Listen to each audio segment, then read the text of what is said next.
Nous sommes le 1er juillet 2023 vers 1h50, les jours ou les temps dans lesquels le Saint-Esprit m'a encore saisi pour me sacrifier afin de parler de la part de l'Esprit Elohim, mon Père, de tout ce qu'il me révèle et selon aussi la conduite qu'il m'avait donnée de garder toute les révélations qu'il me donne pour l'édification de son Église.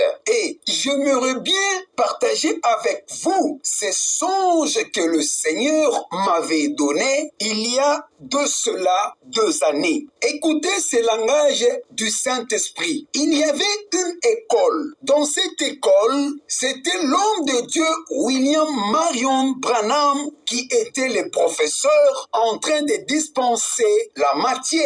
Ou s'il faut que je le dise, c'était une forme d'une formation des ministres. Et je suis arrivé dans cette formation, j'ai trouvé dans la salle, il y avait beaucoup de noirs. Je n'avais pas vu de blancs, seulement de noirs, et qu'ils se parlaient la langue anglaise à l'intérieur de cette école-là où William Marion Branham était le professeur. Et lorsque je suis entré, tout le monde qui était comme les élèves, les étudiants, me regardaient. Et j'ai vu tout ce qu'elles disaient dans leur cœur, cela me parvenait dans mes oreilles. Et qu'est-ce qu'ils disaient? Ils disaient ceci: oh, celui-ci est encore venu ici. Comme il est venu, William Branham va commencer à attirer beaucoup plus son attention à lui. Et je suis entré, je suis allé m'asseoir au fond, c'est-à-dire au dernier banc au fond. Et c'était comme si j'étais venu un peu en retard et je ne voulais pas me mettre devant les autres. Et je suis allé me mettre derrière le banc. Et lorsque je me suis assis, le même langage-là qui se disait dans le cœur des autres étudiants me parvenait toujours. C'est-à-dire qu'ils manifestaient un certain mécontentement de ma présence dans cette salle où la formation s'est donnée. Et quelques temps après, le professeur William Marion Branham m'avait posé une question et j'ai répondu à cette question-là. Il était content de ma réponse. Et une chose vraie, lui aussi, il avait discerné, compris la réaction de tous les autres étudiants noirs qui étaient dans cette salle-là ou dans cette formation. Et juste après le cours, je le vis m'appeler et j'ai quitté le banc où je m'étais assis. On s'est éloigné un peu des autres étudiants, toujours dans la salle, pour qu'ils puissent me parler de quelque chose qu'il avait envie de me parler. Et là où on s'était tenu debout face à face avec lui, derrière lui, il y avait un poteau en bois. Et sur ce poteau en bois, on avait pendu un papier là sur lequel on avait écrit la généalogie, l'histoire du message. Et moi, je ne m'étais pas intéressé en cela. Et je voulais juste comprendre qu'est-ce que William Branham voulait me dire ou faire de moi, parce qu'il m'a appelé discrètement. Il m'avait fait un signe là que les autres étudiants ne voyaient pas, qu'il m'a fait signe qu'on se déplace un tout petit peu là. Et lorsqu'on s'était déplacé, il voulait me donner quelque chose qu'il ne voulait pas aussi que les étudiants là puissent voir ce qu'il va me donner. Parce que lorsqu'on s'était tenu là, lui il avait juste tourné le dos vers les étudiants et il me regardait. En sorte que lorsqu'il va me donner la chose qu'il voulait me donner discrètement, que les autres ne voient pas cela. Et il a fait sortir dans sa poche de l'argent.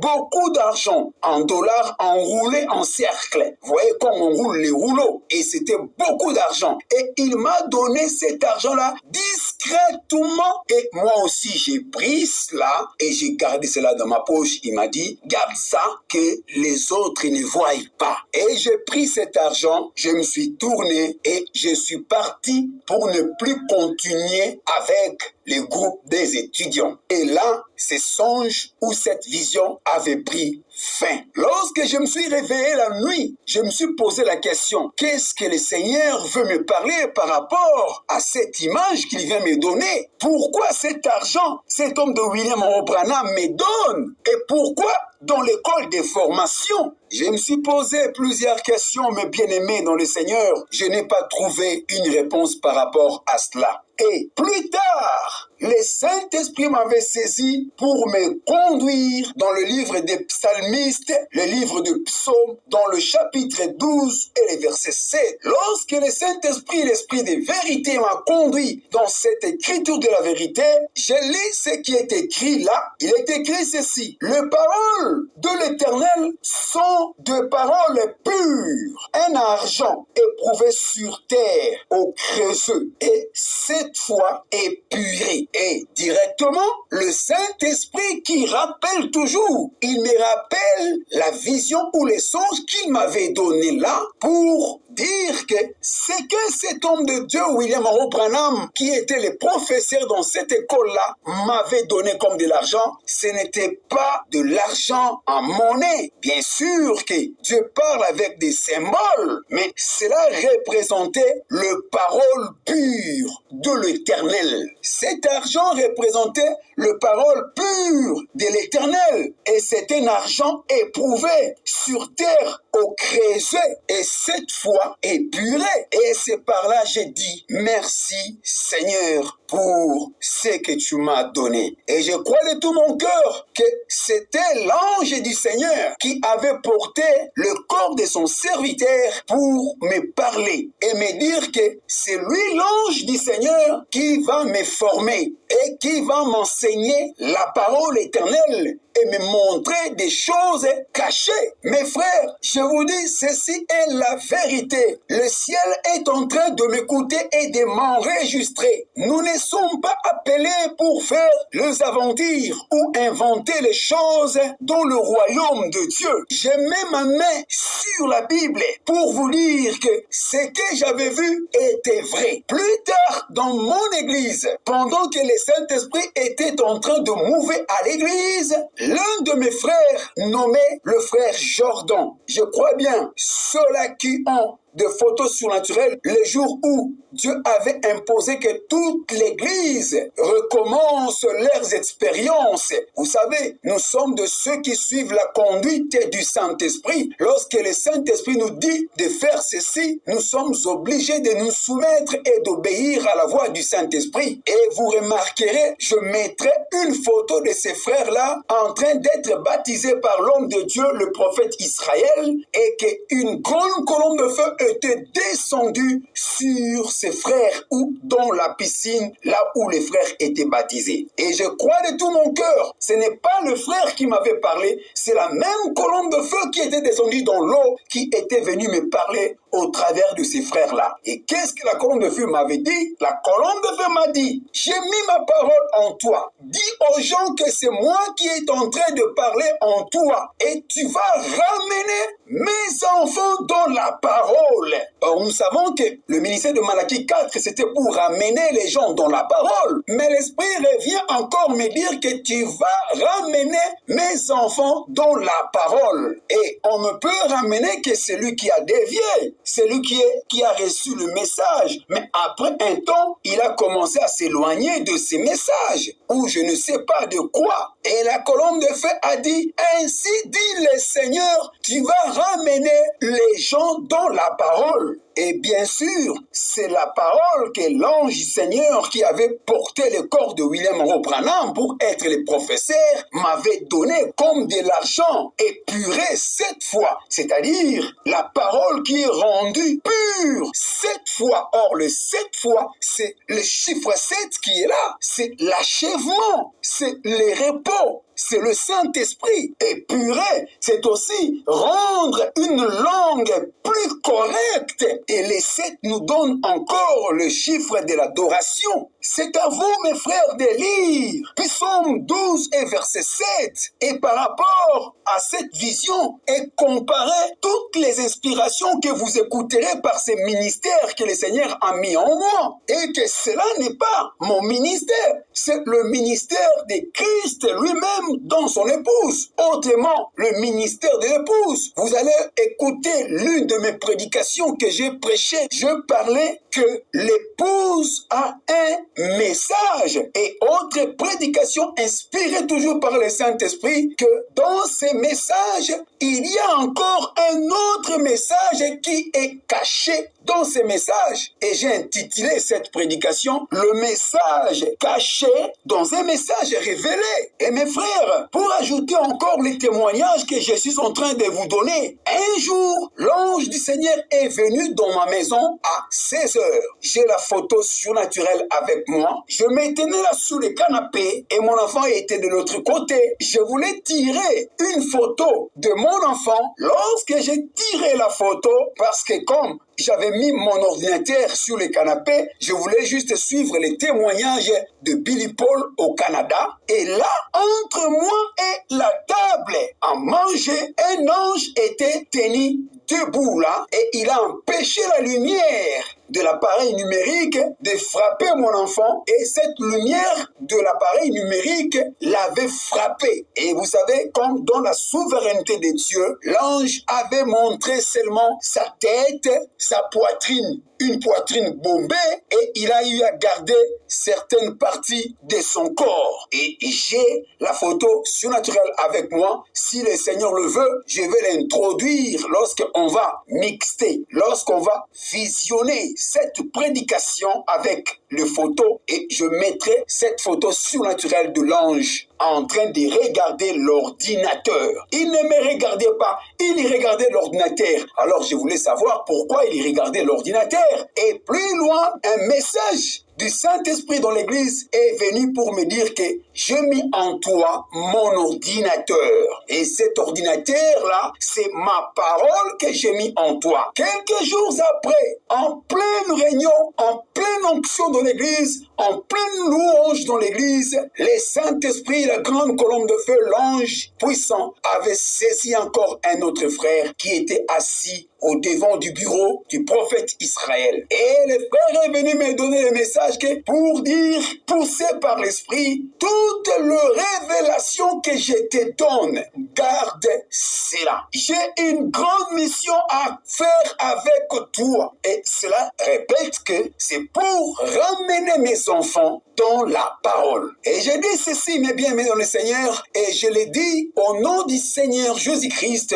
les songes ou la vision, plus l'écriture, plus la prophétie s'accordent. Et comme vous le savez, je ne connaissais pas encore le ministère qui était en moi. Et juste après le jubilé, les hommes de Dieu avaient recommandé qu'il y ait une conférence avec des ministres, une conférence d'une semaine. Et en pleine conférence, tous les prédicateurs qui étaient venus de par-ci par-là, de pays étrangers et de l'intérieur et de notre pays, la RDC, on était tous dans cette conférence. Et là, la colombe de feu avait saisi le prophète Israël pour dire: Oméga, Oméga, moi Dieu, je t'ai donné d'une profonde intelligence. Et je crois, c'est selon Colossiens, l'intelligence spirituelle des choses de Dieu. Et c'était ce jour-là que l'homme de Dieu, le prophète Israël, il dit: tu es un prophète. Et je crois de tout mon cœur, c'était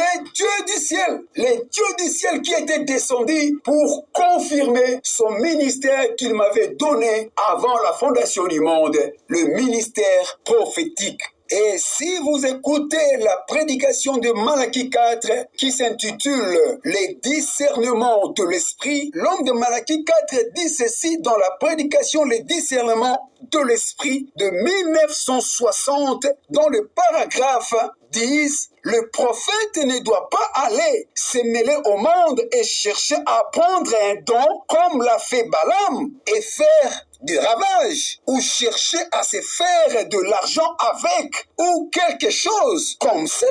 S'il est un prophète, il est censé de révéler Dieu, de révéler la parole à l'église et rester loin des choses du monde. Tout cela est pour la gloire de Dieu. Voilà ce ce qu'il dit. C'est cela, la commission qu'il m'a donnée et le ministère qu'il m'a donné pour que je révèle à l'Église ces révélations qu'il me donne. Et voilà pourquoi j'ai été conduit par l'Esprit de Dieu, par Elohim, pour commencer à garder toutes ces révélations sous forme de ces prédications que vous pouvez m'écouter, prêcher de la part du Saint-Esprit. Et les sujets que j'aimerais partager avec le monde entier dans cette prédication s'intitulent le baptême du Saint-Esprit et du feu. Je suis dans le livre de Matthieu chapitre 3, dans son verset 11. Moi, je vous baptise d'eau pour vous amener à la repentance. Mais celui qui vient après moi est plus puissant que moi. Et je ne suis pas digne de porter ses souliers. Lui, il vous baptisera du Saint-Esprit et du feu. Que le Seigneur ajoute de bénédictions à la lecture de sa parole. Je prie, Père bien-aimé, me voici, Seigneur, pour accomplir la tâche, la responsabilité, Seigneur, que tu m'as donnée pour aider ton peuple. C'est toi l'auteur de l'écriture, c'est toi l'auteur de la Bible, Seigneur. C'est toi le grand Elohim qui nous a choisis dans cette heure sombre, chaotique, où il y a plein de confusion qui continue à régner dans le corps ecclésiastique, parmi tous ceux qui se disent des croyants. Mais tu as voulu en sait que la confusion ne puisse pas régner parmi ton épouse, conformément à tes promesses. Tu nous as envoyé Malachie 4 avec le message glorieux, le message du temps de la fin, pour nous ramener à la foi apostolique, avoir la même foi transmise une fois pour toutes aux prophètes de la Bible et aux apôtres, et avoir le même langage, la même pensée. Cette même révélation que tu avais donnée aux prophètes, tu l'as donnée à Malachie 4, afin que nous soyons ramenés, afin que l'épouse puisse se manifester, puisse recevoir le message de son jour pour sa préparation, afin que nous puissions rentrer, que nous puissions atteindre la perfection de la parole et de l'esprit, l'adoption pour que Christ l'époux puisse se manifester dans son épouse selon tes promesses, Père. Voilà pourquoi, Seigneur, je me remets entre tes mains. Seigneur, que tu puisses oindre ma bouche, que tu puisses oindre mon âme, que tu puisses circoncire ma bouche. Oh mon Dieu, que tu prépares le cœur et les oreilles de ceux qui vont écouter cette parole, afin que nous puissions comprendre tes pensées exactes de ce que tu voulais parler du baptême du Saint-Esprit et du feu, parce que l'ennemi est entré pour tromper d'autres qui prétendent avoir le baptême du Saint-Esprit. Cependant, nous ne voyons pas le feu dans ces baptêmes. Oh bien-aimé Père Céleste, voilà pourquoi je me recommande entre tes mains et je recommande aussi ceux qui vont écouter, Seigneur, ces enseignements de la part du Saint-Esprit. Oh Seigneur, toi l'ange du Seigneur, assiste-nous, Seigneur. Oui, que ta grâce, que ta miséricorde puisse accompagner tes enfants partout dans le monde entier, et ta parole éternelle trouve une bonne terre dans leur cœur pour qu'elle soit sémée et produise les fruits dignes de la repentance. Ô Père bien-aimé, c'est toi l'auteur de l'œuvre. Tu étais allé préparer une place. Tu nous avais promis que tu reviendras nous prendre afin que là où tu es, que nous y soyons aussi, Père Céleste. Tu nous avais promis, ô Père, dans l'Ancien Testament, de répandre de ton esprit sur toute chair. Et dans le Nouveau Testament, Jean a dit que celui qui vient après moi est plus puissant. Ce n'est que le plus puissant que tu es qui peut transmettre la puissance du Saint-Esprit et du feu dans tes enfants. Voilà pourquoi j'ai prie, Seigneur, à toi, que tu puisses descendre pour nous conduire dans la vérité de tes révélations. Et je le demande bien au nom puissant glorieux de Jésus-Christ. Amen. Ma prédication de cette nuit s'intitule « Le baptême du Saint-Esprit et du feu ». Pour recevoir le baptême du Saint-Esprit et du feu, nous avons besoin de celui qui est le plus puissant que le prédicateur. Si celui qui est le plus puissant que le prédicateur ne descend pas ou ne vient pas après le prédicateur, vous n'aurez pas le baptême du Saint-Esprit et du feu. Comme nous le savons, Jean a été commissionné pour amener les gens au baptême de l'immersion pour la rémission de péché. Le baptême de l'immersion, de la repentance pour la rémission des péchés. Et le terme baptême veut dire plonger dans, immerger dans, introduire quelqu'un entièrement dans l'eau. Et pendant qu'il était dans l'exercice de sa commission, nous voyons Jean introduit encore un autre baptême qui est le baptême du Saint-Esprit et du feu. C'est-à-dire que tu sois plongé entièrement dans le Saint-Esprit et dans le feu. Ce n'est pas en venant dans l'église que tu es plongé dans le Saint-Esprit et dans le feu. Le Saint-Esprit, nous le savons, c'est l'Esprit du Seigneur parce que l'Écriture dit que le Seigneur, c'est l'Esprit. Et l'Écriture ajoute que notre Dieu est un feu dévorant. Il n'y a qu'un seul chemin pour aller à Dieu ou pour entrer dans Jésus-Christ, c'est le baptême du Saint-Esprit. Pour que tu sois plongé dans le Saint-Esprit, dans le feu, il faut que le Seigneur Jésus-Christ, qui est l'ange puissant, le plus puissant, puisse entrer dans son cœur. C'est-à-dire, lorsque lui entre dans ton cœur, c'est cela qui veut dire que tu es baptisé du Saint-Esprit. Autrement, tu es entré en Jésus. Venir à l'église, ce n'est pas entrer dans le Saint-Esprit ou dans Jésus. Il ne faut pas laisser le diable puisse vous tromper. Ce n'est pas le fait de prêcher, de prophétiser que tu es baptisé du Saint-Esprit et du feu, ou bien tu es entré dans le corps de Jésus pour en devenir membre de son corps spirituel universel. Nous allons voir, la Bible est la vérité de Dieu. Qui sont ceux-là qui avaient reçu le baptême du Saint-Esprit et du feu? Si cela avait commencé avec les gens de la Bible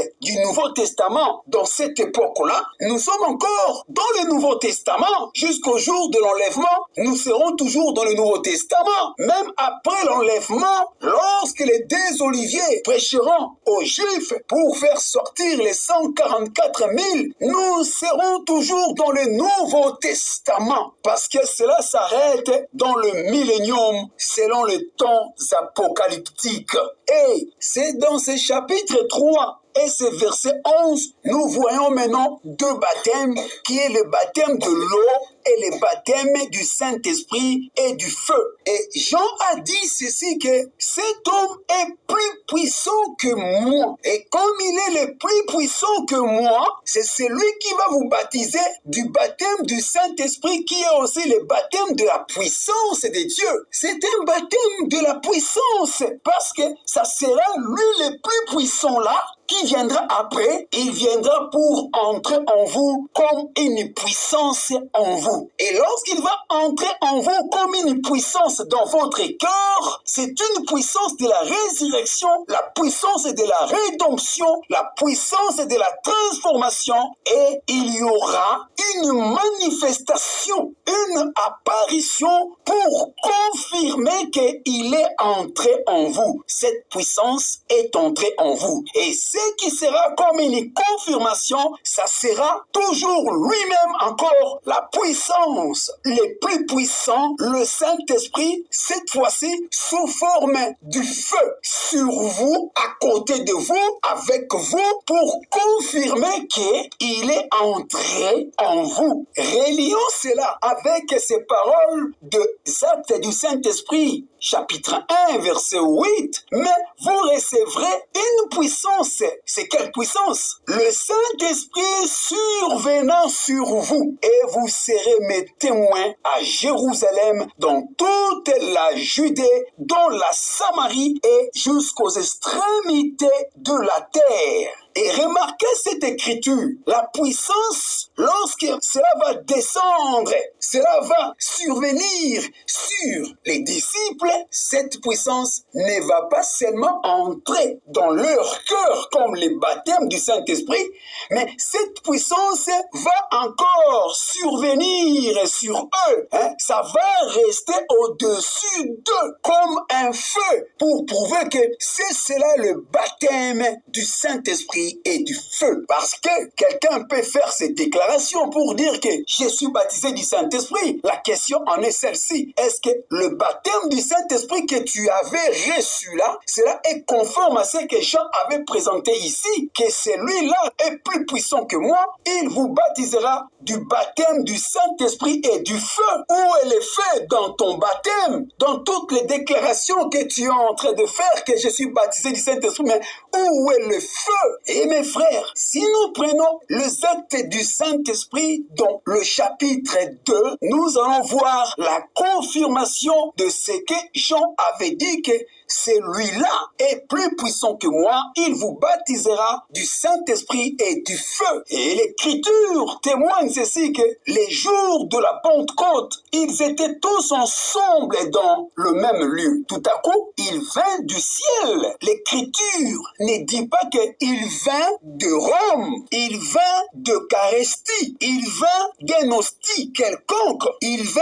d'une montagne quelconque. Non, mais il vint du ciel, un bruit comme celui d'un vent impétueux, et il remplit toute la maison où ils étaient assis. Le Saint-Esprit dit, des langues semblables à des langues de feu leur apparurent, séparées les unes des autres, et se posèrent sur chacun d'eux. Remarquez ici, mes frères, le verbe clé de l'Esprit ici, c'est apparurent. Il y a eu l'apparition de la colonne de feu qui s'était subdivisée sous forme de languettes, sous forme de langue. Ici, ce n'est pas les langues de langage. Sous forme de langue, nous connaissons la langue de l'homme fait sortir ta langue comme ça, la forme de la langue. Voyez-vous, le feu apparurent au-dessus de la tête de chaque disciple, que le Saint-Esprit était entré en eux, et ils se voyaient. Le feu se posèrent sur chacun d'eux. Ce n'était pas de la philosophie, ce n'était pas des déclarations, ce n'était pas d'une illusion quelconque, c'était une réalité, une apparition que les yeux humains pouvaient voir pour confirmer ce que Jean avait dit, que c'est lui qui vient après moi est plus puissant que moi, il vous baptisera du Saint-Esprit et du feu. Et le Saint-Esprit dit, et ils furent tous remplis du Saint-Esprit et se mirent à parler en d'autres langues, selon que l'Esprit leur donnait de s'exprimer. Mes frères, vous voyez le baptême du Saint-Esprit et le baptême du feu, c'est cela que l'épouse aujourd'hui en a besoin, parce que ici, c'est l'épouse Alpha qui avait reçu ce baptême du Saint-Esprit et du feu premièrement. Et si vous descendez dans le verset 37 jusqu'à 40, vous allez entendre le Saint-Esprit parler dans la bouche de Pierre pour dire que cette promesse de ce baptême du Saint-Esprit et du feu, de cette manière qu'ils avaient reçu, c'est une promesse. Et nous allons voir dans l'Ancien Testament quelle a été cette promesse. Nous sommes dans Joël 2, verset 28. Le Saint-Esprit dans la bouche de Pierre dit que c'est une promesse, pas seulement pour eux, même pour ceux-là, en aussi grand nombre que le Seigneur va appeler. C'est-à-dire que jusqu'à cet âge de la Odyssée, l'âge final de l'action du Saint-Esprit pour les nations. Et voilà pourquoi, selon le plan de Dieu, comme Dieu avait promis que Malachie 4 allait se manifester, le ministère des fils de l'homme de Jésus-Christ, le même Jésus-Christ qui est l'homme le plus puissant que Jean-Baptiste avait témoigné, le même Jésus-Christ reviendra encore dans la seconde venue. Il viendra faire manifester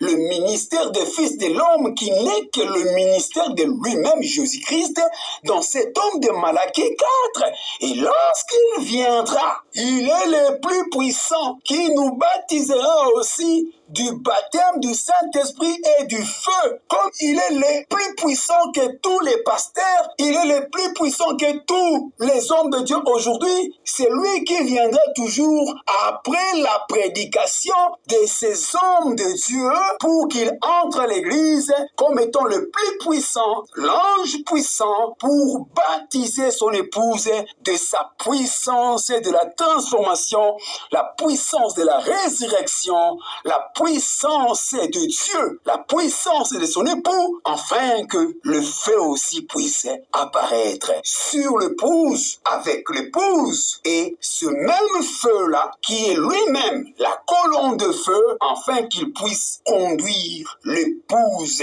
Oméga aujourd'hui. Voilà pourquoi moi, je m'en doute de ceux qui disent qu'ils ont les baptêmes du Saint-Esprit et on ne voit pas le feu de la colonne de feu marcher avec eux, se manifester avec eux et montrer ses apparitions avec eux. Ça ne s'encadre pas avec la Bible. Nous sommes appelés à être retournés à la Bible, faire vivre les mêmes expériences que les prophètes et les apôtres de la Bible. Mais c'est cela la foi originelle. Lorsqu'on est retourné à la foi apostolique, la foi biblique, mais c'est cela la foi originale. C'est en ces moments qu'on peut avoir une expiation totale, parce que tout ce qui est révélé, caché, tout ce qui est dit dans la Bible, nous le croyons, pas seulement le croire, mais nous le vivons. On ne peut pas avoir l'expiation seulement avec les 6 sceaux. Et si je parle des sceaux, parce que c'est la promesse d'aujourd'hui que le livre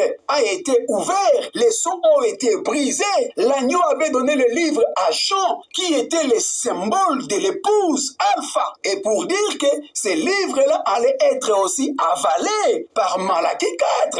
Et l'agneau a donné à Malachie 4 le livre, et ce livre est revenu vers l'épouse sous forme de brochures et de bandes. Et parce qu'il y a eu des mystères qui ont été cachés, scellés, que Jean avait entendu la voix de ce tonnerre, mais on lui avait interdit de ne pas écrire cela. Déjà, il y avait eu un homme terrestre qui avait entendu le voix de ce tonnerre, et pour faire tomber tous ceux qui disent que personne ne connaît parmi les êtres humains, personne ne connaît ce qu'avait dit le tonnerre. Cependant, il a été promis par les dieux intelligents que lorsque le 7e ange sonnerait de la trompette, tous les mystères de Dieu sera accompli ou révélé. Les mystères de Dieu. Mais c'est Christ. Christ est de Genèse à l'Apocalypse. Même ce qui n'est pas écrit dans la Bible. J'ai beaucoup de choses à vous dire, mais vous ne pouvez pas les supporter aujourd'hui. Et il y a beaucoup de choses que le Seigneur avait fait. Si on pouvait l'écrire dans cette Bible n'allait pas contenir cela. Daniel, cache, scelle ce que tu as vu. Jean, cache ce qu'on dit, les 7 tonnerres. Tout cela, c'est toujours Christ.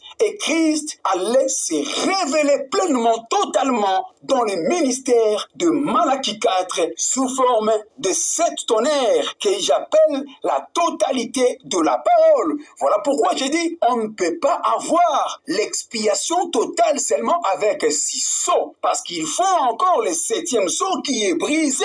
Et sous le 7e sceau, nous avons les 7 tonnerres, qui sont la totalité de la voix d'Élohim. Les 7 tonnerres, mais c'est Christ, le mystère de Christ. Christ est le livre, et il s'est ouvert à son épouse. C'est Christ qui est le tonnerre, c'est Christ qui est ce livre-là. Les autres, ils ont seulement reçu la grâce de l'expiation accordée à la croix de Golgotha, mais ils n'ont pas la plénitude de l'expiation. C'est l'épouse qui a la plénitude de l'expiation, parce que quand je parle de la plénitude de l'expiation, je parle de la totalité du sang. Dans le sang d'Emmanuel, il y a la vie d'Emmanuel, c'est le Saint-Esprit. C'est l'épouse qui a la totalité du Saint-Esprit, la totalité de la vie, parce que le Saint-Esprit est la parole est le Saint-Esprit, Christ est la parole, Christ est le Saint-Esprit. Il s'est déversé pleinement dans l'épouse. Et comme je parle du baptême du Saint-Esprit et du feu, nous avons vu avec cet homme de Malachie 4 la confirmation de ce baptême du Saint-Esprit et du feu, parce que c'est lui qui était l'échantillon, le modèle pour dire que après lui, lorsque l'épouse sera manifestée, ou lorsque l'épouse aura le réveil des 7 tonnerres, la plénitude de l'expiation, la plénitude du sang, l'épouse sera baptisée du Saint-Esprit et du feu. C'est-à-dire, pour montrer montrer que voici mon épouse, voici mes élus, ceux-là que je me suis introduit en eux. Voyez, le Saint-Esprit entrera dans le cœur de l'épouse et le feu descendra sur l'épouse et à côté de l'épouse pour indiquer que celle-ci est mon épouse. Je l'ai choisie et je suis entré en eux. Et comme confirmation que je suis entré en eux, en elle, mais voici, j'apparais au-dessus de sa tête, j'apparais à côté d'elle comme le feu de la colonne de feu qui autrefois avait conduit les apôtres, qui autrefois avait marché avec Paul, qui autrefois avait marché avec Moïse. C'est cela, le vrai baptême du Saint-Esprit et du feu. C'est ce qui fait même la différence entre les vierges folles et les vierges sages. Les vierges folles n'avaient que la parole, la nouvelle naissance, oui, qui était aussi quand même l'action toujours de l'esprit, parce que tu ne peux pas être né de nouveau si ce n'est l'action de l'esprit. Mais ils ont manqué le baptême du Saint-Esprit et du feu. Et voilà pourquoi ils n'avaient pas le feu pour que le feu allume, leur conduire vers le pou. Écoutez ces mystères, mes bien-aimés, toutes ces révélations que l'ange me donne. C'est depuis l'Ancien Testament que le baptême du Saint-Esprit et du feu a été montré comme une ombre. Et nous le savons tous qu'une ombre ne donne pas la réalité exacte de la physique de l'homme. Et la réalité de l'ombre de l'Ancienne Alliance s'est accomplie dans le Nouveau Testament. Celui-là que l'Ancien Testament avait parlé sous forme des ombres était venu comme étant un homme, Emmanuel, le Seigneur Jésus-Christ. Je vous donne la première ombre du baptême du Saint-Esprit et du feu. Prenons Abel. D'abord, l'Écriture nous dit ceci. L'agneau de Dieu a été immolé avant la fondation du monde, avant même qu'il y ait l'action du péché ou de la perdition. Elohim avait immolé l'agneau dans sa pensée éternelle. Il avait prévu déjà à ce qui allait arriver sur la terre. En immolant l'agneau, Elohim avait pris, parce que lorsqu'il avait immolé l'agneau, c'était la mort de cet agneau dans l'éternité. Et une vie était sortie de cet agneau. Or, la vie de l'agneau s'est trouvée dans le sang de l'agneau. Et dans le sang de cet agneau-là, cette vie-là était le Saint-Esprit. C'était Elohim lui-même. Et qu'est-ce qu'Elohim avait fait? Il a pris son sang, le sang de l'agneau, et il a commencé à écrire le nom de tous les élus de Dieu qui se manifesteront de Adam jusqu'au dernier Élie. Il a écrit leur nom avec le sang de l'agneau immolé.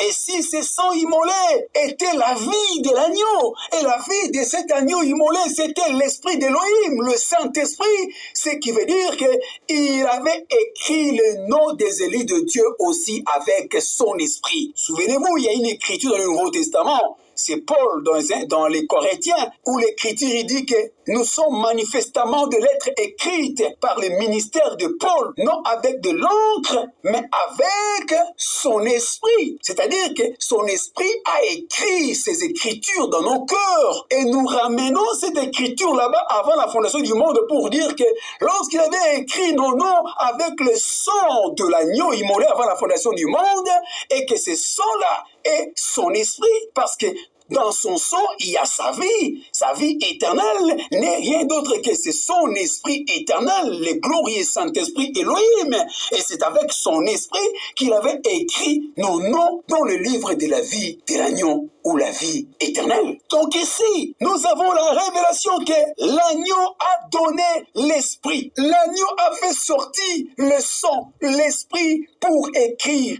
C'est ici, nous voyons le mariage de la parole et l'esprit qui s'accordent pour donner la vie éternelle à ceux qui seront manifestés dans le temps comme les élus de Dieu, les enfants de Dieu. Et nous savons aussi que l'esprit d'Elohim, c'est l'esprit, c'est la colonne de feu aussi, parce que la toute première forme qu'il avait pris lorsqu'il avait quitté cet état-là d'être l'esprit éternel, la puissance éternelle, l'espace éternel, là, il avait pris la forme de halo. Halo qui veut dire dire Logos, la lumière éternelle, la grande colonne de feu. Et pour dire qu'il y a la parole, il y a l'esprit qui s'accorde et qui fait manifester la grande colonne de feu. Et avec cela, nous voyons les trois dispensations, le Père, le Fils et le Saint-Esprit. Et là, nous voyons maintenant Abel, notre frère. Ils sont allés adorer avec Caïn. Abel a pris l'agneau par la révélation divine et il a immolé cet agneau. Certainement qu'il avait allumé le feu et l'agneau était le type de Christ, le type de la parole, et l'immolation était le type d'un baptême de la mort et le feu était le type du feu qui confirme. Et chaque fois qu'il y avait des immolations de l'agneau, cela représentait le baptême du Saint-Esprit et du feu, parce qu'il y avait l'agneau qui représentait la parole et il y avait l'œuvre de la croix qui était représentée par la mort ou le bois qu'on y mettait, et il y avait la présence du feu pour confirmer. Et nous pouvons le voir correctement avec Élie le Tishbite lorsqu'il avait affronté les prophètes de Baal, parce qu'il était toujours question de l'adoration. Donc lorsque nous parlons du baptême du Saint-Esprit et du feu, c'est juste pour l'adoration. Jean 4, les vrais adorateurs adoreront le Père en esprit et en vérité. Les apôtres de Jésus ne pouvaient pas adorer correctement s'ils n'étaient pas encore entrés en esprit de vérité, parce qu'ils avaient déjà la parole de la vérité. Ce qui leur manquait seulement, c'était l'esprit de la vérité et le feu de la vérité. Et c'est dans Acte 2 qu'ils étaient devenus de vrais adorateurs qui adoraient en esprit et en vérité. Et plusieurs fois, le Seigneur disait en vérité, en vérité, en vérité, en vérité. Ce qui veut dire dans la vérité de la parole et dans la vérité de l'esprit de vérité. Et les deux ensemble, la parole de la vérité et l'esprit de la vérité, en vérité, nous donnent je suis le chemin, la vie et la vérité. C'est ce chemin qui nous a donné aujourd'hui, le canal qu'il a tracé pour que nous puissions l'adorer en esprit et en vérité. C'est ce message glorieux qu'il nous a donné, le canal par lequel il a effrayé, la voie qu'il a effrayée, afin que nous puissions l'adorer ou les servir dans sa volonté parfaite. Si vous n'y empruntez pas ce chemin, ce canal qu'il a tracé, vous allez adorer le Seigneur dans la volonté permissive. Le terme permissive nous donne une permission. Le Seigneur vous permet de l'adorer. Vous rejetez son plan, vous rejetez le baptême du Saint-Esprit aujourd'hui qui est le message du temps de la fin. Autrement, vous rejetez le Seigneur lui-même qui est venu vous baptiser encore dans la seconde venue avec le même baptême du Saint-Esprit et de feu. Vous les rejetez et vous n'en aurez pas et vous allez servir dans la volonté permissive. Il va vous permettre de le servir.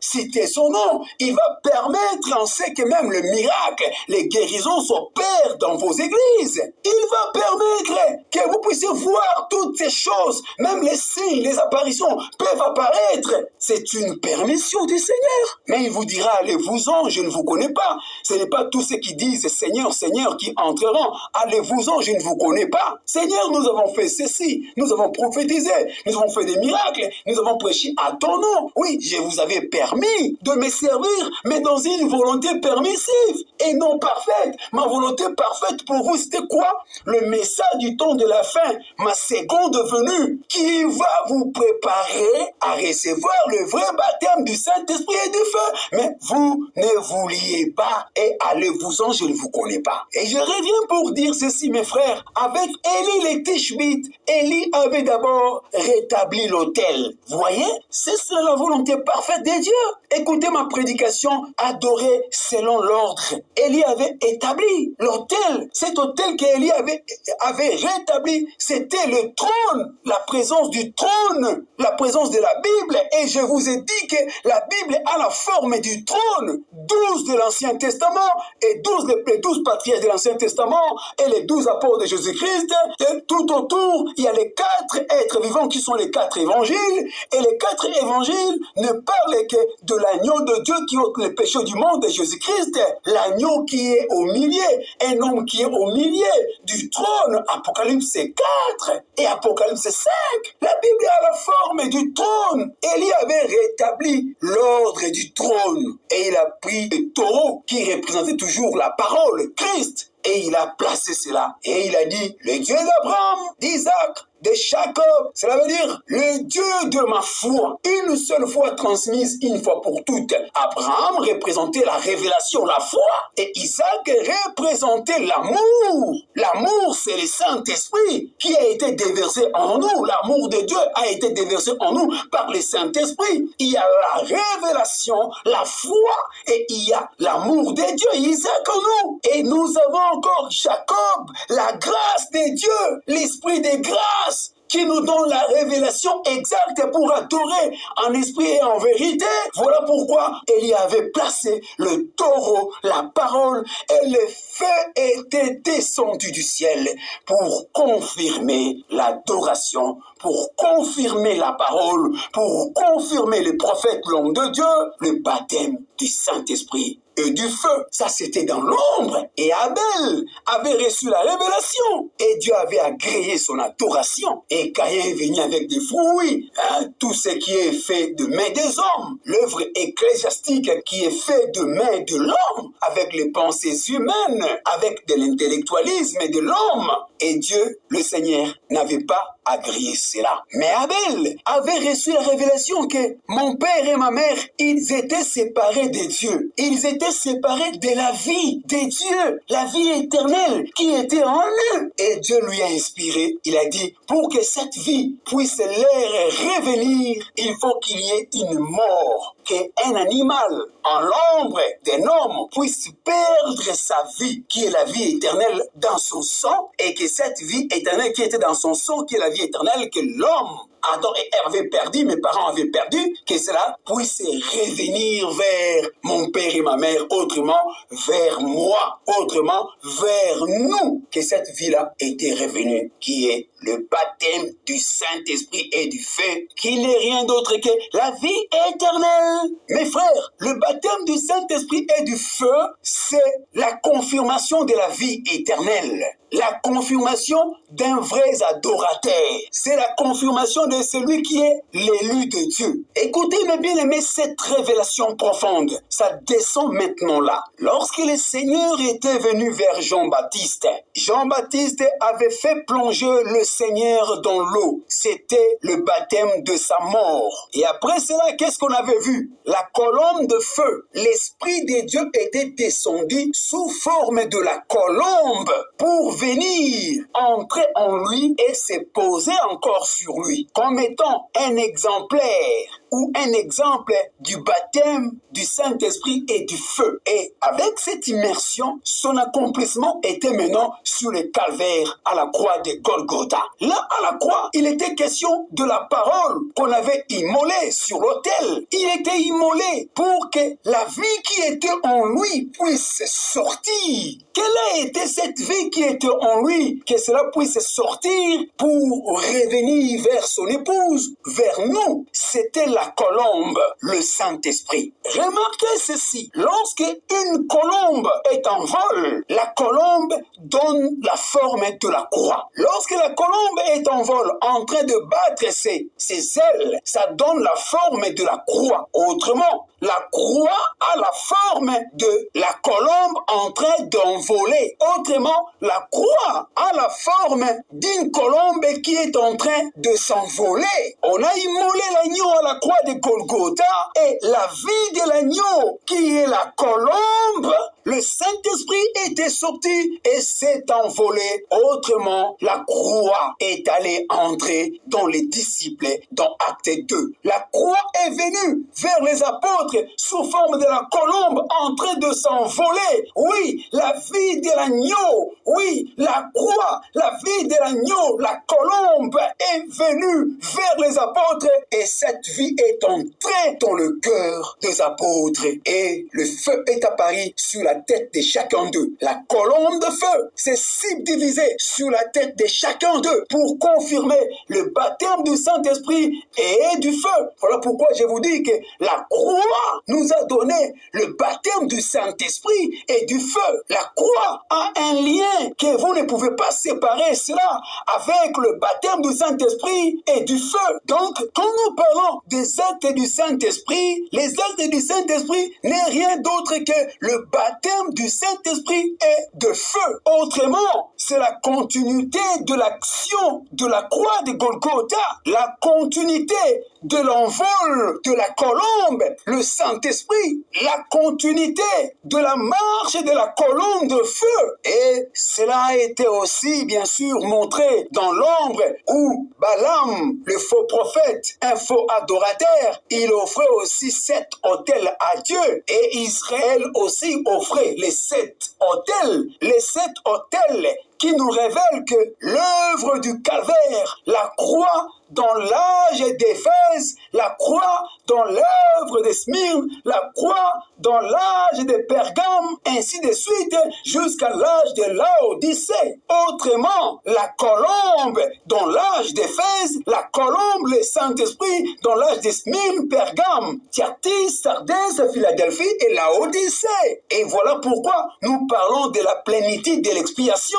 Et l'expiation tout court. Les autres ont seulement l'expiation, mais ils n'ont pas reçu la plénitude de l'expiation. Or, la plénitude de l'expiation n'est que pour l'épouse, parce que l'épouse a reçu la totalité du sang, la totalité de l'esprit, la totalité de la parole, la totalité des sceaux. Premier sceau, deuxième sceau, troisième, ainsi de suite, sixième et septième sceau. Et sous le septième sceau, il y a les 7 tonnerres. Donc, celui qui est baptisé du Saint-Esprit aujourd'hui et du feu, c'est seulement l'épouse qui en est reçue. Mes frères, ces choses étaient cachées aux yeux des sages et des intelligents de ce monde. Et depuis que l'agneau avait brisé le sceau et que le livre a été ouvert, Elohim avait donné le livre à Malachie 4 et Malachie 4 a donné le livre à l'épouse. Nous vivons dans l'âge du bleu, dans l'âge astronaute,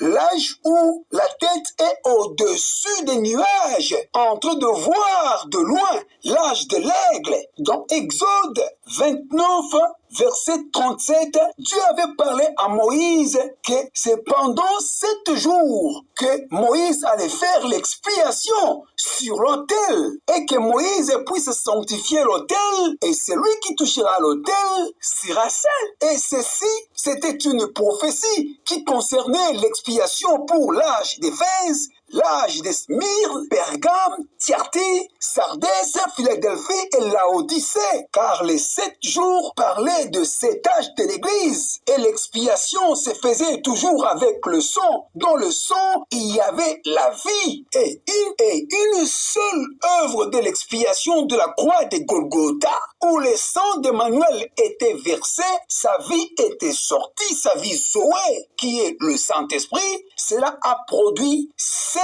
autres rois de l'expiation pour les 7 âges de l'Église, où le sang d'Emmanuel, qui avait la vie d'Emmanuel, le Saint-Esprit, la vie éternelle, a fait l'expiation pendant les 7 âges de l'Église. Et la prophétie dit que Moïse sanctifiait l'autel, afin que tout celui qui touchera l'autel sera saint. Notre Moïse, mais c'est Christ. Et tout celui qui participe à l'œuvre de Christ, et tout celui qui a participé dans l'œuvre de Christ, à l'œuvre de Christ dans son âge, il a été sanctifié par la puissance de la parole et la puissance de l'esprit.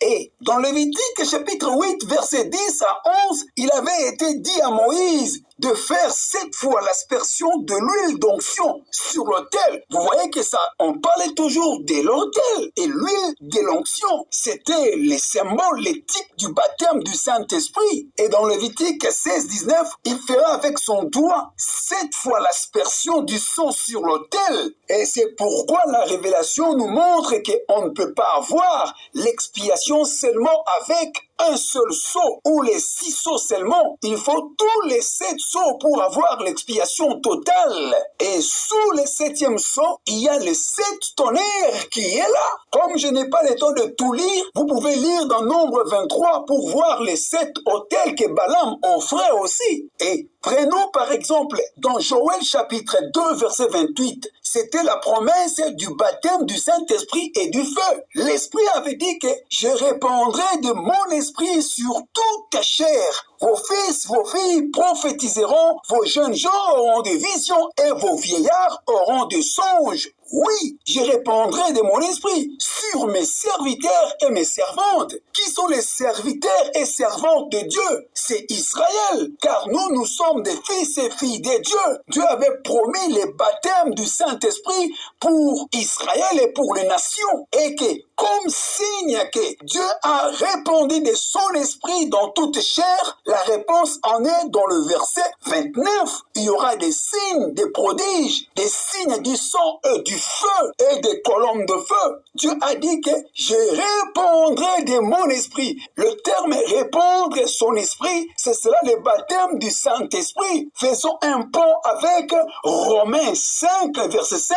L'amour de Dieu est répandu dans nos cœurs par le Saint-Esprit. Vous voyez mes frères, je répandrai de mon esprit. Et dans Romains 5, verset 5, il dit, l'amour de Dieu a été répandu dans nos cœurs. Oui, il avait répandu son amour dans nos cœurs par le Saint-Esprit, qui est le baptême du Saint-Esprit et du feu. Vous savez, dans l'Ancien Testament, il y avait des travails qui se faisait lorsqu'on immolait. Il y a des moments où l'immolation sur l'autel, on se servait de la viande de l'agneau ou des animaux qu'on offrait pour se servir de la nourriture des sacrificateurs. Et il y avait un autre travail encore lorsqu'on immolait les animaux, c'est-à-dire et le bois et l'animal, tout s'est calciné dans le feu. Et c'est le feu-là qui confirmait que Dieu a agréé cet holocauste. 1 Corinthiens chapitre 1 verset 18, la prédication de la croix, c'est une folie pour ceux qui périssent, mais pour nous qui sommes sauvés, elle est la puissance de Dieu. Vous voyez mes frères, la croix, ce n'est pas seulement la croix, mais la croix est égale à la puissance de Dieu. La croix est égale au Saint-Esprit, car le Saint-Esprit, c'est lui la puissance de Dieu. Et c'est de la croix qu'est sortie la colombe pour aller vers les étages de l'église, faire la libation ou répandre le sang. Vous vous souvenez des 2 tourterelles qu'on offrait et l'autre qui partait avec le sang de l'autre qu'on offrait. Et la croix est égale à la parole. La parole est crucifiée. Donc, nous avons la parole et l'esprit. Nous avons la croix est égale à la parole et le Saint-Esprit. L'huile et la farine, la mécanique et la dynamique ensemble pour racheter par les symboles du sang qui nous donne la vie éternelle, le Saint-Esprit, pour vaincre les péchés, vaincre le diable. ôter les péchés, jeter le péché dans la mer de l'oubli, changer la malédiction en bénédiction, effacer les condamnations, libérer Adam, Abel, Noé, Abraham, Isaac et Jacob, Joseph et tous les patriarches, et libérer même le dernier Élie. C'est cela notre Pâques, mes frères. Allez dire aux disciples, à tous les enfants de Dieu que notre Seigneur vit, il est vivant, il est avec nous. Sa parole et son esprit est avec l'épouse dans le baptême du Saint-Esprit et du feu. Nous avons le baptême du Saint-Esprit que par la croix de Manuel, par la croix de Golgotha, qui est la puissance de Dieu. Et Dieu est esprit. C'est cela le titre de propriété incontestable. Tu peux avoir les titres de propriété, on peut te contester. Tu dis j'ai la parole, j'ai la parole. Oui, bien sûr, on peut te contester avec la parole. Voilà pourquoi Paul Paul dit que je ne suis pas venu seulement avec la parole. Et voilà pourquoi Paul dit que l'évangile ne consiste pas seulement en parole, c'est aussi en puissance, la démonstration de la puissance du Saint-Esprit, car c'est le Saint-Esprit qui est le titre de propriété incontestable. La parole est le titre de propriété qui peut être contesté, mais le Saint-Esprit lui-même, la puissance du Saint-Esprit dans l'épouse, dans nos cœurs, c'est cela le titre de propriété incontestable. On ne peut pas contester à l'action de la puissance du Saint-Esprit qui transforme, qui sauve, qui donne la vie éternelle. Et le Seigneur a dit que vous sondez les Écritures, la parole écrite, vous croyez avoir la vie en elles, mais ce sont elles qui rendent témoignage de moi. D'autres ont les Écritures, ils ont la parole, mais ils n'ont pas la vie. Il faut la puissance du Saint-Esprit qui vivifie la parole de Dieu dans notre cœur, qui nous fait quitter d'un ancien homme à un homme nouveau, un homme qui est né de nouveau, rempli et baptisé du Saint-Esprit, conduit par le Saint-Esprit. Et l'Église, n'oublions pas que le Seigneur a dit que je ne vous abandonnerai point, je ne vous délaisserai point, je serai avec vous, eux-mêmes en vous, jusqu'à la consommation du temps. Il est avec nous pour faire quoi? Mais pour montrer qu'il est le grand je suis, il est vivant. Lorsqu'il dit qu'il est avec nous, cela veut dire, c'est lui, le Saint-Esprit, l'ange du Seigneur, qui se pose toujours au-dessus de la tête de ses disciples, qui apparaissent aussi à côté de nous, comme l'ange du Seigneur, la grande lumière de la colonne de feu, qui était aussi une promesse dans Zacharie chapitre 14, 7, que vers le temps du soir, la lumière apparaîtra. Et il s'agit de quelle lumière? Mais c'est la lumière qui viendra confirmer le baptême du Saint-Esprit dans l'épouse et du feu. Mais il est la pierre fraîtière, la pierre angulaire qui descend se poser sur la stature d'un homme parfait qui est l'épouse ou de l'épouse. Le baptême du Saint-Esprit et du feu, c'est une promesse et qui n'a suivi que la parole promise de notre jour aujourd'hui. Il y a la parole promise pour aujourd'hui. C'est Malachie 4, Luc 17, 30, Apocalypse 10, 7, Zacharie 14, verset 7, Actes chapitre 2. Dieu avait promis qu'il allait envoyer le message du temps de la fin qui viendra nous faire retourner à la foi apostolique pour que nous puissions vivre les mêmes expériences bibliques aujourd'hui et avec la promesse de révéler tous les mystères qui ont été cachés dans la Bible. Premièrement, Malachie 4 nous ramène à la foi apostolique dans les actes du Saint-Esprit et on ne s'arrête même pas là. Le Saint-Esprit nous conduit dans les évangiles, dans les prophètes, jusqu'à Genèse chapitre 1. Et le Saint-Esprit ne nous fait pas limiter à cet endroit-là.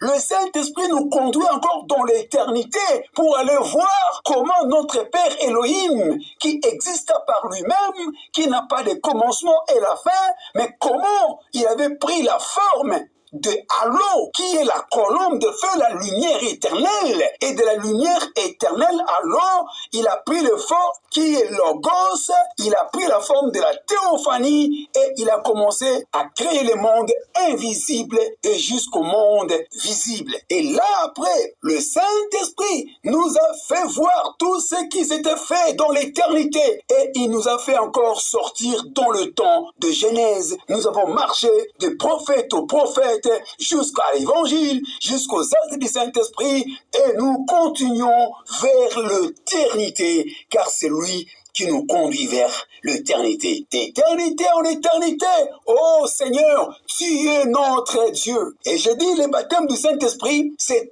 une promesse qui ne s'accomplira qu'en ceux-là qui vont recevoir le message promis de leur jour. Comme aujourd'hui, le baptême du Saint-Esprit et du feu ne s'accomplit que dans la promesse de Malachie 4. Et si vous dites que vous êtes dans Malachie 4 et que vous ne croyez pas toutes les révélations que Elohim avait données à Malachie 4, mot à mot, vous ne recevrez pas le baptême du Saint-Esprit et du feu. Et vous ne verrez pas l'ange du Seigneur venir vers vous accomplir la même chose qu'il accomplissait avec Malachie. C'est pourquoi vous voyez, tous ceux qui se disent qu'ils sont les églises du message, ils ne reçoivent pas la même bénédiction du prophète Malachie 4. Il n'y a pas l'apparition de l'ange et du Seigneur. N'oubliez pas ceci, mes frères, que l'ange du Seigneur est sur la terre, dit Malachie 4. Il va de ça et là et préparera la seconde venue. Et l'ange ne viendra pas chez vous. Et si vous dites que vous êtes dans le message, mais pourquoi l'ange n'apparaît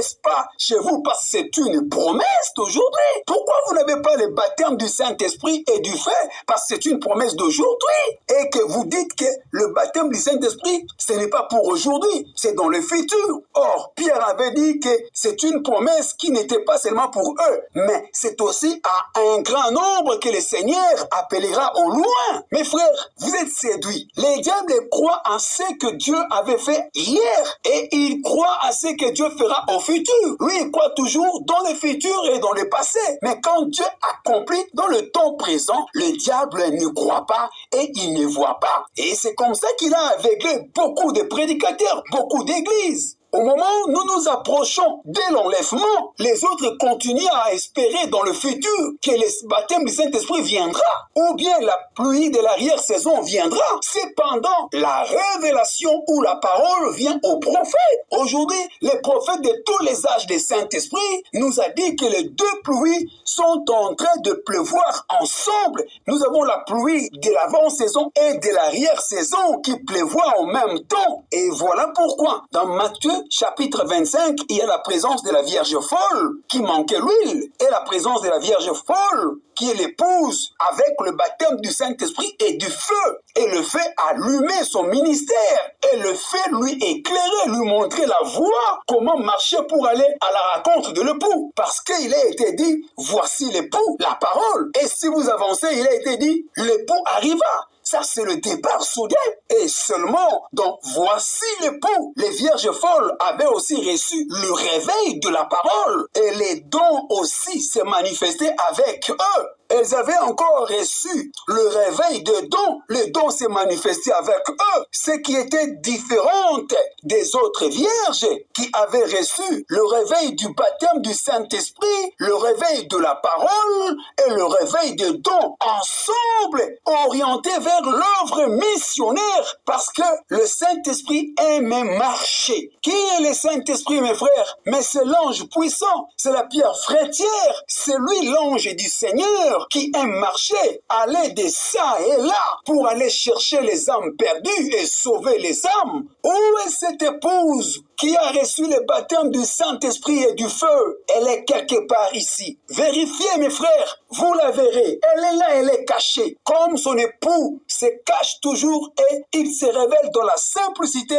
il en est de même avec la Vierge folle. Parce que le ministère de l'épouse, ça sera un ministère humble, pas un ministère vantard, orgueilleux, égoïste, un ministère méchant, mais ça sera un ministère rempli d'amour parce que l'amour de Dieu a été déversé dans le cœur de l'épouse qui est le baptême du Saint-Esprit et du feu. Le feu d'amour brûlera l'épouse, brûlera le cœur de l'épouse pour aimer son frère, pour aimer tout le monde, pour s'humilier dans la simplicité. L'épouse a reçu la dynamique et la mécanique ensemble. L'épouse a reçu le feu et le feu est en train de la conduire comme le même feu avait conduit Israël jusqu'à la terre promise. Et aujourd'hui encore, la même colonne de feu qui marche avec l'épouse conduira l'épouse jusqu'au millénium. Mes frères, comment on peut recevoir le baptême du Saint-Esprit et du feu? Il faut que ça soit seulement par le canal d'un membre du corps du Christ. Mais seulement, il y a un mystère qui est caché là, parce qu'il ne s'agit pas seulement de tous les membres du corps de Christ.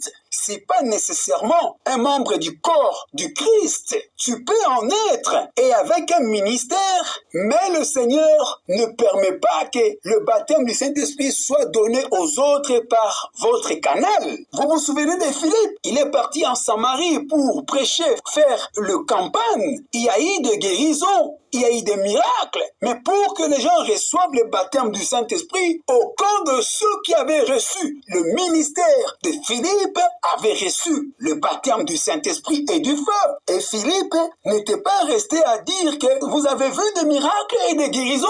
Oui, Dieu était avec moi, vous avez vu la puissance. Mais non, mes frères, il était humble et il est retourné vers Jérusalem pour aller prendre Jean et Pierre. Et lorsqu'arrivèrent à Samarie, les gens ont reçu le baptême du Saint-Esprit et du feu par le canal de Pierre et de Jean. Et si c'était nos prédicateurs d'aujourd'hui, avec des miracles et des guérisons, cela allait être fini pour lui. Il allait se limiter là pour dire que Dieu a agi. C'est pour nous montrer encore que ne nous limitons pas seulement aux miracles et aux guérisons. Le but primordial pour le royaume de cieux, c'est le baptême du Saint-Esprit et du feu que le Seigneur nous a apporté ou amené. Ne restez pas seulement avec le réveil des dons. Désirez le réveil du baptême du Saint-Esprit où la repentance est prêchée parce que c'est le seul message qui amène le baptême du Saint-Esprit et du feu dans l'Église. C'est le message de la repentance. Vous vous souvenez de l'homme de Malachie 4? Il était allé enseigner chez les luthériens. Et c'est pendant que tous ces luthériens, ils avaient l'air conducteurs sans recevoir le Saint-Esprit. Mais lorsque Malachie était arrivé chez eux, ils ont écouté les enseignements et enfin, ils étaient baptisés du baptême du Saint-Esprit et du feu. Bien-aimé, il y a un mystère là. Tu ne sais pas par le canal de quelle main tu vas recevoir ton baptême du Saint-Esprit. Remarquez Paul. Paul n'avait pas reçu le baptême du Saint-Esprit chez n'importe qui. Ou Pierre-Jean. Dieu avait utilisé un simple homme, Ananias. Et c'est par cet homme simple, humble, qu'un grand messager du premier âge de l'Église avait reçu son baptême du Saint-Esprit et du feu. Qu'en est-il de Malachie 4? Il avait reçu son baptême du Saint-Esprit chez le noir. S'il pouvait avoir un esprit raciste, allait-il recevoir le baptême du Saint-Esprit? Or, nous savons que c'est par la prédestination. Et voilà pourquoi la pensée de Dieu est parfaite. Dans ce sens que le Seigneur Elohim veut que nous puissions être unis dans la communion, dans la fraternité, pas dans les divisions, dans des séparations, parce que son corps a besoin de tous les quintuples ministères. Le ministère des prophètes, d'apôtres, des docteurs, d'évangélistes et des pasteurs. Enfin que par les canaux de tous ces ministères, que le Saint-Esprit qui est le véritable prophète, apôtre et docteur, évangéliste et pasteur, qui puisse passer pour sceller les âmes. Et lorsqu'on est séparé, on est divisé. Nous avons dérangé l'œuvre de Dieu. Nous avons dérangé l'œuvre de Dieu. Voilà encore ce qui fait tarder encore l'enlèvement. Parce que nous avions divisé l'église du Dieu vivant. Nous avions fait de l'église du Dieu vivant nos propriétés privées.